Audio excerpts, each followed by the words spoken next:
যেদিন আমি বুঝলাম আমার সমস্ত স্বপ্ন পূরণ হবে না, অদ্ভুতভাবে সেদিনই আমি প্রথমবারের মতো প্রশান্তিকে ছুঁয়ে দেখলাম।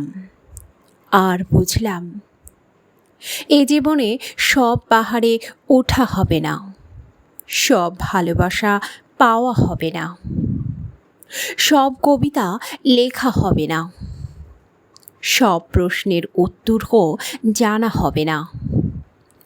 তবু এ কথা বুঝে আমি ভেঙে পড়িনি, বরং দেখলাম জানালার ধারে বসে আছে গোধূলির আলো, শান্ত চায়ের কাপ থেকে ধোঁয়া উঠছে, একটি চুড়োই এখনো পৃথিবীকে বিশ্বাস করে বসে আছে মেহেন্দির ডালে।